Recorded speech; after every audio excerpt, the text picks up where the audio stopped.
యువరాజ్ని సుధాకర్ తిడుతూ ఉంటాడు. అసలు నువ్వు మనిషివేనారా అని తిడుతూనే మర్యాదగా నీ అంతట నువ్వు ఇంటి నుండి వెళ్ళిపోతావా లేదంటే మెడపట్టి బయటికి గింటేయమంటావా అని సుధాకర్ అరుస్తూ ఉండగా వైజయంతి అడ్డం వచ్చి ఏంటయ్యా ఇది, అబ్బోడిని అలాగైనా గెంటేసేది అని వైజయంతి అడ్డం రాగానే వైజయంతిని లాగిపెట్టి ఒక్కటి పీకుతాడు సుధాకర్. నువ్వు మాట్లాడక, అసలు కొడుకుని పెంచే విధానం కూడా తెలీదు నీకు అని అనగానే అందరూ షాక్ అవుతారు. వైజయంతి చెంపపై చెయ్యి వేసుకొని అలా ఉండిపోతుంది.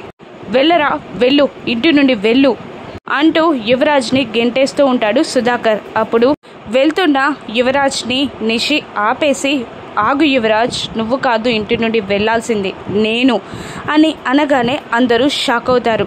అవును కదా, యువరాజ్ కాదు వెళ్ళాల్సింది నేను, ఇటువంటి వాడిని నాకిచ్చి పెళ్లి చేసి నా గొంతు కోసింది మీరు, ఇటువంటి వాడితో కాపురం చేయడం కన్నా ఇంటి నుండి వెళ్ళిపోవడం మేలు, నేను ఇంటి నుండి వెళ్ళిపోతాను అని అంటూ ఉంటుంది నిషి.